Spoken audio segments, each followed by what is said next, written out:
Hello learners, आज हमारा topic है इलेक्ट्रिक डायपोल। आज हम इलेक्ट्रिक डायपोल के बारे में पढ़ेंगे, इलेक्ट्रिक डायपोल मूवमेंट के बारे में पढ़ेंगे और पढ़ेंगे electric field due to a dipole on the axis of dipole. ठीक है, तो आइए शुरू करते हैं हम इलेक्ट्रिक डायपोल से। इसको हिंदी में विद्युत द्विध्रुव भी कहते हैं। इलेक्ट्रिक डायपोल बेसिकली क्या है? ये एक अरेंजमेंट है जिसमें दो इक्वल एंड अपोजिट चार्जेस एक दूसरे से बहुत कम दूरी से सेपरेट होते हैं।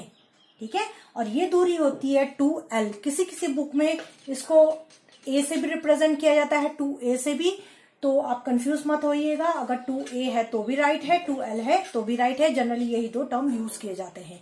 तो इलेक्ट्रिक डायपोल फिर से देख लेते हैं। इलेक्ट्रिक डायपोल क्या है, विद्युत द्विध्रुव क्या है? ये एक अरेंजमेंट है, ये एक सिस्टम है जिसमें two equal and opposite charges एक दूसरे से बहुत कम दूरी से सेपरेट होते हैं। ध्यान रखिएगा, जितना अमाउंट का चार्ज ये होगा उतना ही अमाउंट का चार्ज ये भी होगा। यानी कि अगर यहाँ हम मान लीजिए 2 माइक्रोकूलम चार्ज ले रहे हैं, साइन नेगेटिव है, तो यहाँ भी हम 2 माइक्रोकूलम ही लेंगे। ऐसा नहीं है अगर हम यहाँ 2 ले और यहाँ 3 ले रहे हो। तो आपको बात समझ में आ गई?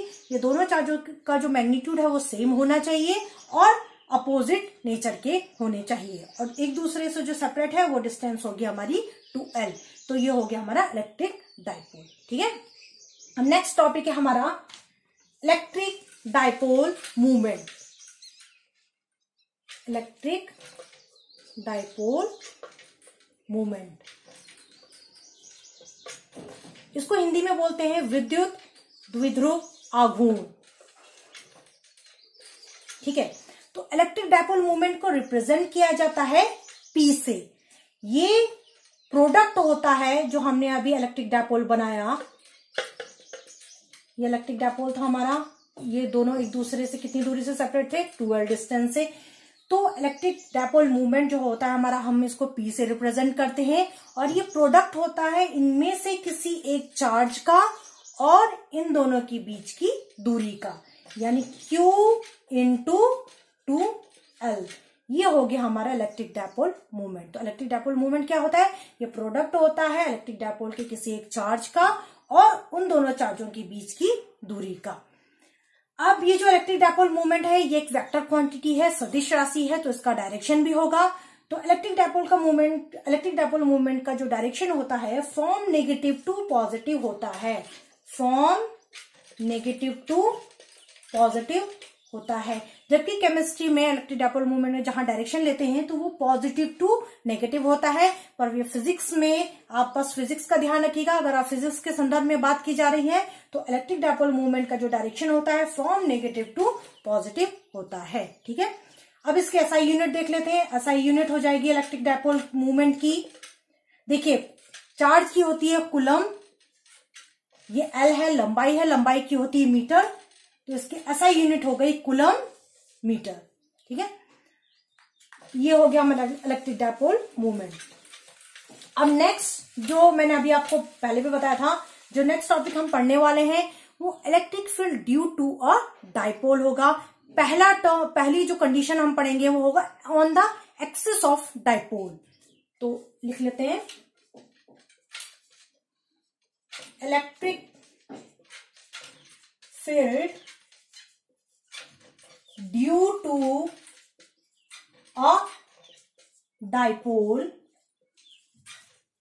आज हम पढ़ेंगे on the axis of dipole. अब देखिए, बोर्ड एग्जाम में जब पूछा जाता है, कई बार एक्सिस टर्म यूज ना करके इसको लॉन्गिट्यूडनल भी पूछा जाता है, या कई बार इसको एंड ऑन पोजीशन भी करके पूछा जाता है। तो आपको ये ध्यान रखना है, ये तीनों टर्म एक ही चीज को रिप्रेजेंट करते हैं। चाहे एग्जाम में, आपके बोर्ड एग्जाम में अगर on the axis of dipole आए, या लॉन्गिट्यूडनल आता है, या एंड ऑन पोजीशन आता है, तो ये तीनों एक ही पोजीशन को रिप्रेजेंट करेगा। हिंदी में इसको बोलते हैं अक्षीय या अनुदैर्ध्य स्थिति।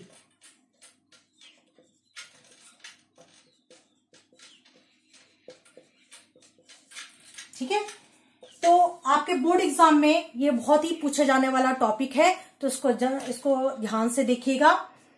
On the axis of dipole क्या हो गया, ये हमारा डाइपोल है, ठीक है। इन दोनों को मिलाने वाला ये जो है इसकी डिस्टेंस है हमारी 2L। इसके एक्सिस को अगर हम थोड़ा आगे बढ़ा दें तो मान लेते हैं इस P पॉइंट पे इस डाइपोल के कारण इलेक्ट्रिक फील्ड क्या होगा, इस P पॉइंट पे नेट इलेक्ट्रिक फील्ड क्या होगा, इसको हमें फाइंड आउट करना है। तो आइए इसको करते हैं। मान लीजिए पॉइंट है A, ये पॉइंट है हमारा B, ये इसका मिड पॉइंट है O। चूंकि ये इस इलेक्ट्रिक डाइपोल का मिड पॉइंट है तो यहां से यहां तक की डिस्टेंस हो जाएगी L और यहां से यहां तक की डिस्टेंस हो जाएगी स्मॉल l, दोनों को कंबाइन करके हो जाएगा 2L। सपोज कर लेते हैं O से P तक की दूरी है स्मॉल r, ठीक है। अब देखिए इस पॉइंट P पे electric field due to A के कारण इलेक्ट्रिक फील्ड क्या होगा, उसका डायरेक्शन किधर होगा, तो देखिए ये नेगेटिव चार्ज है, इस जो इलेक्ट्रिक फील्ड का डायरेक्शन होगा वो अंदर की तरफ आते हुए होगा, टुवर्ड्स द नेगेटिव चार्ज होगा। तो ये होगा हमारा किसका direction, electric field due to A point, ठीक है। अब इस पॉइंट पे इलेक्ट्रिक फील्ड B के कारण क्या होगा, देखिए B यहाँ पॉजिटिव चार्ज है तो पॉजिटिव में जो इलेक्ट्रिक फील्ड का डायरेक्शन होता है वो बाहर की तरफ जाता हुआ होता है, तो ये होगा हमारा EB। ये इलेक्ट्रिक फील्ड है प्लस Q चार्ज के कारण और ये EA जो इलेक्ट्रिक फील्ड है वो माइनस Q चार्ज के कारण है। अब जो इस पॉइंट P पे नेट इलेक्ट्रिक फील्ड निकलेगा वो ऐसा होगा, नेट इलेक्ट्रिक फील्ड होगा EB माइनस EA। ऐसा क्यों होगा, देखिए EB की वैल्यू E से ज्यादा है। क्यों है ज्यादा, क्योंकि ये P पॉइंट B के पास है बजाय A पॉइंट से। तो इलेक्ट्रिक, जो मैंने इलेक्ट्रिक फील्ड स्टार्टिंग में पढ़ाया था तो मैंने आपको बताया था कि जैसे जैसे दूरी बढ़ती रहती है वैसे वैसे इलेक्ट्रिक फील्ड कम होता जाता है। तो ये पॉइंट चूंकि प्लस Q के ज्यादा पास है इसलिए इस पॉइंट पे B के कारण प्लस Q के कारण जो इलेक्ट्रिक फील्ड होगा उसकी वैल्यू ज्यादा होगी बजाय उस पॉइंट के कारण जो इससे दूर है। अब इसको अलग अलग तरीके से निकाल देते हैं। ये जो इलेक्ट्रिक फील्ड होगा इसका फॉर्मूला हमने आपको पढ़ाया था, electric field due to a point charge. एक बिंदु आवेश के कारण विद्युत क्षेत्र की तीव्रता का फॉर्मूला हमने पढ़ा था, इक्वल्स टू 1/4πε0 Q/r²। तो हमने यहाँ वैल्यू पुट करनी है, 1/4πε0 हो जाएगा Q। अब ये जो R है, अब A के लिए A पॉइंट के कारण जो R की वैल्यू लिखेंगे वो लिखेंगे हम A से लेकर P तक, तो जगह A P का स्क्वायर। आप समझिए वहां पे ये R दूरी कहां से थी, उस पॉइंट से चार्ज से, और वहां तक की दूरी थी उस पॉइंट तक। तो यहाँ पे हम माइनस Q से P तक की जो दूरी है उसको हम R लेंगे और यहाँ R कितना है, AP। उसी तरीके से हम EB भी निकालेंगे, EB हो जाएगा 1/4πε0 Q/, अब देखिए इस पॉइंट की प्लस Q चार्ज से दूरी कितनी है, इतनी, तो ये हो गया BP, हो जाएगा BP का स्क्वायर, ठीक है।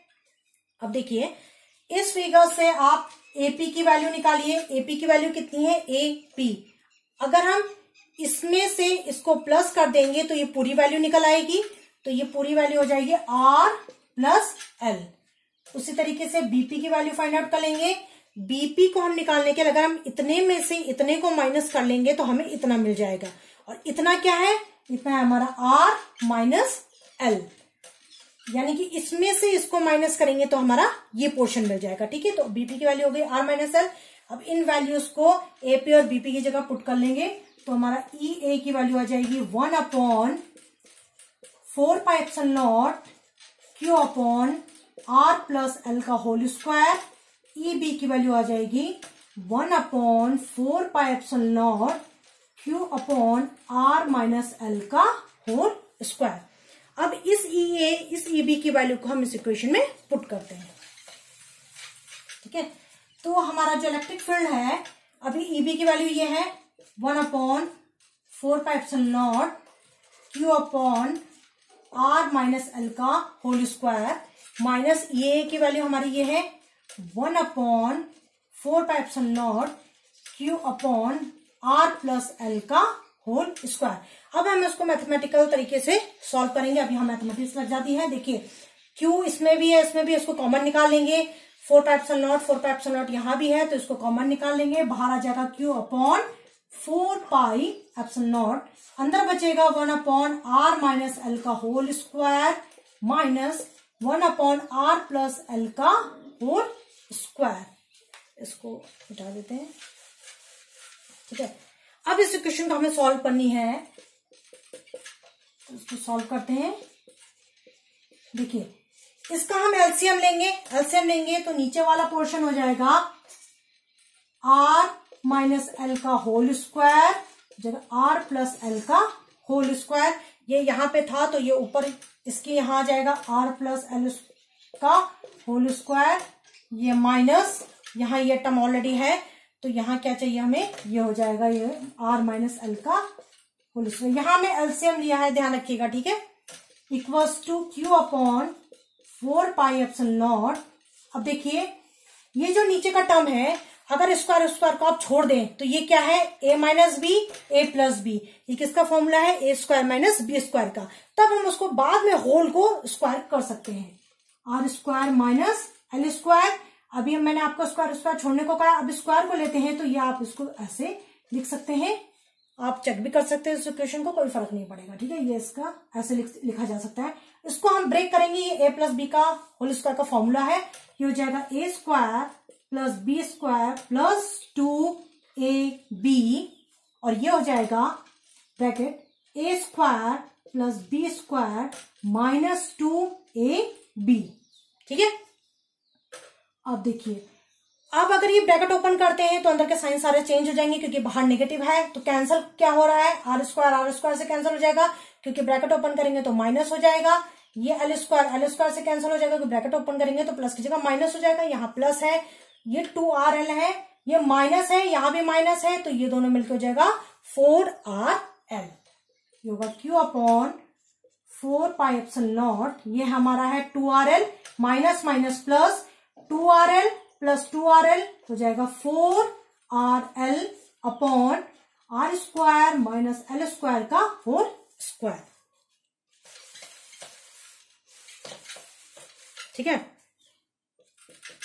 अब देखिए ये जो इक्वेशन हमारी आई है, हम इसको इस तरीके से भी अरेंज कर सकते हैं। देखिए 1/4πε0, इसको ऐसे भी लिखा जा सकता है, इसको 2r को हम ऐसे लिखें, फिर अंदर लाए हम Q इंटू 2l। देखिए इक्वेशन तो वही है, 4rl ये भी है, 2 इंटू 2 4rql, ऊपर का वही है, यहां भी ऊपर का वही है, बस हमने इसको रीअरेंज किया है, और नीचे आ जाएगा आपका r square minus l square. और अभी अभी हमने फॉर्मूला पढ़ा किसका, डायपोल मूवमेंट का, इलेक्ट्रिक डायपोल मूवमेंट का भी हमने फॉर्मूला पढ़ा था, वो क्या था, P equals to Q into 2l, यानी Q इंटू 2l को हम P भी लिख सकते हैं। तो E की वैल्यू आ गई 1/4πε0, 2 इसकी जगह P लिख देंगे, और ये R हो गया upon r square minus l square का होल स्क्वायर। देखिए कहानी यहां पे खत्म नहीं होती है, अब इसको आगे भी है इसका स्टेप। जो आपको याद रखना है वो ये याद नहीं रखना है, वो याद रखना है जो मैं आप कराने वाली हूं। देखिए इसके बाद ये है, अगर L की वैल्यू बहुत छोटी हुई इन कंपैरिजन टू R, अगर L की वैल्यू R के कंपैरेटिव बहुत छोटी है तो इसका जो स्क्वायर होगा वो टेंस टू 0 होगा। देखिए कोई वैल्यू जब बहुत छोटी होती है, अगर आप उसका स्क्वायर करोगे तो वो और छोटी होती है, तो ये लगभग 0 के आसपास चली जाती है, टेंस टू 0 होगा। तो इस E की वैल्यू हो जाएगी, यानी कि हम L स्क्वायर की वैल्यू को नेग्लेक्ट कर सकते हैं। 1/4πε0 ऊपर होगा 2PR। अब देखिए L स्क्वायर टेंस टू 0, तो L स्क्वायर की वैल्यू को हम नेग्लेक्ट कर देंगे, यहां बचेगा R स्क्वायर, ये है बाहर भी स्क्वायर है तो ये जगह R की पावर 4, यहां एक R है, यहां R की पावर 4 है, कैंसिल होगा, तो ये आएगा 1/4πε0 2p, नीचे बचेगा RQ। तो ये अगर वेक्टर फॉर्म में लिखना चाहे तो इस तरीके से लिख सकते हैं। तो ये हमारा फाइनल फॉर्मूला है किस चीज का, electric field due to a dipole on the axis of dipole. जब अक्षीय स्थिति में जो इलेक्ट्रिक फील्ड का फॉर्मूला होता है वो होता है एक्सिस लॉन्गिट्यूडनल या एंड ऑन पोजिशन में जो इलेक्ट्रिक फील्ड का फॉर्मूला होता है वो होता है 1/4πε0 2p/r³। ये है जो आपको एक्सप्रेशन याद रखना है। और ये जो डेरिवेशन मैंने आज आपको बताई ये बहुत इंपॉर्टेंट है बोर्ड के पॉइंट ऑफ व्यू से, तो प्लीज इस लास्ट एक्सप्रेशन को अच्छे से याद रखिएगा, डेरिवेशन को देख लीजिएगा फिर से। और ये one of the most important derivation है। तो आज हमारा टॉपिक यहीं पर खत्म होता है। नेक्स्ट लेक्चर में हम पढ़ेंगे on the perpendicular bisector of the dipole. Thank you.